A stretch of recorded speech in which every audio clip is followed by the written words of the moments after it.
Hello, everybody. I'm going live now on Facebook, on YouTube. I mean, a bit blur today. Yes, Gratinerad falukorv. Today, I'm going to make this LG's favorite dish. It's called the Gratinerad falukorv. So let me just quickly, this is going to be a really live, quick live stream. So what I have here, maybe I'll just flip the camera so it's easier for me to see. Also, let me just see if I can flip the camera. Sorry, yeah, guys. So this is the falukol that I have made. Falukov is a very long sausage that is in like a ring. So it's a very popular dish in Sweden. No, Swan. Go down. Go down, go down. This is not your zone. You're not allowed to come here down. Okay? So, very easy. So what I did is that I cut the sausages. You can use any kind of sausages if you don't have this kind of thick ring sausages. So what I did is I cut them into like between almost 1 centimeter. Swante, please go down. Come here. Go down. Go. No. Please go down. Go down, darling, please. I'm trying to do a live stream here, okay? He's really your big, we call that in Swedish. Okay, I forgot what I said just now. I think I mentioned about the sausage, right? I cut them into like almost 1 centimeter, not really 1 centimeter, but almost. So, and then I cut some potato I have leftover. This is a recipe that is for people who have leftover food and they do not know what to do, like lots of old sausages and maybe some pepper, some old potato. So this is a very good recipe that anyone can do if you have sausage at home. The Swede like this very much. They eat this very often.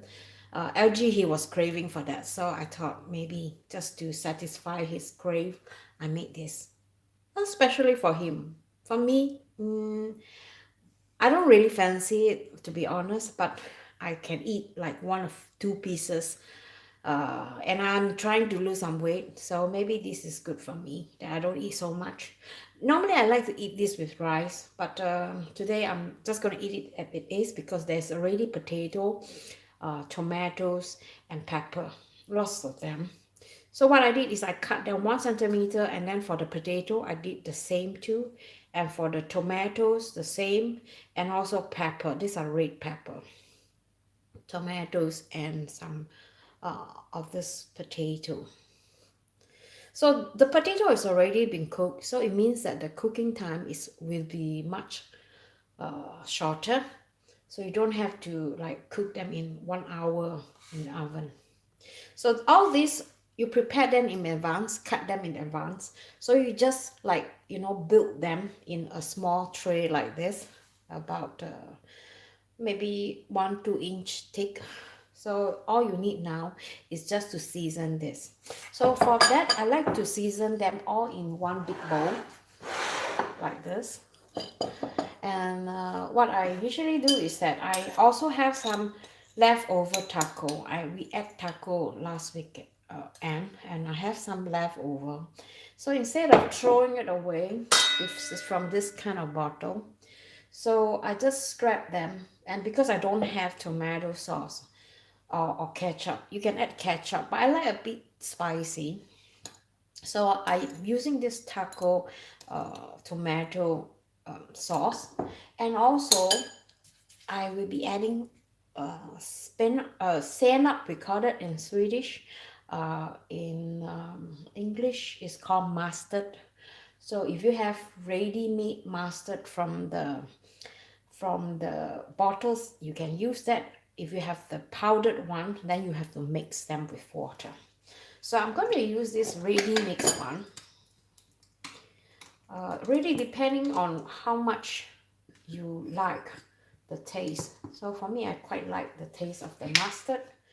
So I'm going to add mustard. And then I have some more cheddar cheese from last weekend too. So I don't like to put too much cheese. So this is perfect. So I'm going to add some cheddar cheese into my field sauce. I am a little bit skeptical about cheddar cheese in the in the can because I prefer to melt my own cheese. But surprisingly, this was actually quite good. And then, you know, I'm an Asian. I cannot live without chili. So I'm going to add just a little bit of chili just to spice up a little bit. And if you like, you can add mayonnaise. So I'm just going to add just a little bit, not so much. You can add cheese also if you like, but I prefer mayonnaise because it's more creamy. So it's going to be like a sauce like.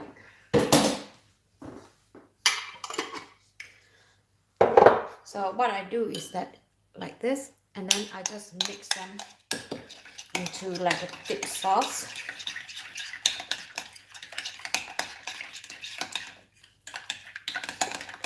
And if you like it to be slightly salty, next one that you are not allowed to come here. Go down. Go, go, go, go, go.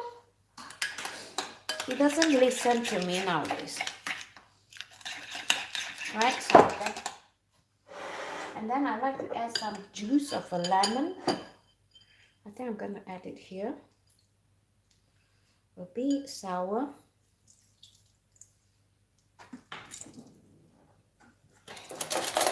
You want a sour flavor something. You can have the lemon. So I'm going to be doing a live streaming immediately after this one at 3 o'clock. So I'm going to put this in the oven while I live streaming. I'll let this cook. And then hopefully by the end of the live streaming, you can see how this things look like. Because otherwise we have to wait like at least 30 minutes in the oven. So it's perfect. Perfect. So what I do next is I'm going to get a spatula and pour everything onto this. Now the oven is ready. It's calling me. Let me just taste and see if it is salty enough. The sausage itself is a bit salty, so I'm not going to be adding too much salt. So just a pinch of salt will do. And then a bit of pepper. I like to pour it on top.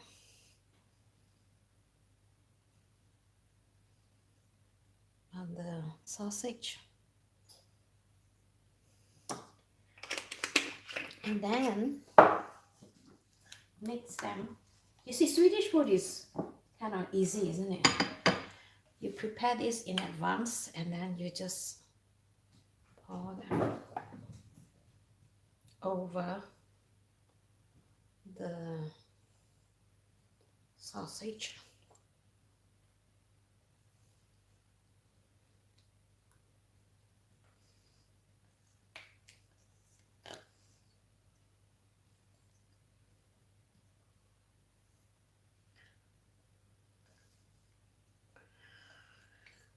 And that's it. That's it. It's so easy, isn't it? I think anyone can make this at home. No need skill. Just make sure you push the sauce between the sausages.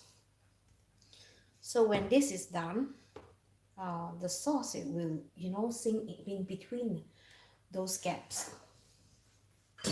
So I'm going to put this into the oven for at least half an hour, and then we'll see how it looks like at the end of my live streaming on my reaction to my old photograph.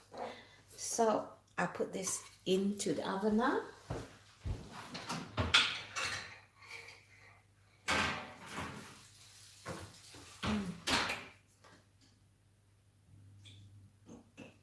About about 200 degrees or maybe 180, depending on the temperature of your heat. So guys, I'm gonna just end this live streaming, and I'm gonna be doing another live streaming now, immediately after this one, and I hope I can show you how it looks like. So if you are watching this live streaming and you want to know what is going on after it has been in the oven, right? So I hope you check onto my next live streaming, and you will see at the end towards the live streaming how this dish turned out to be. But I'll try to put a picture in my Facebook or in my YouTube channel and let you guys see how it looks like. Okay,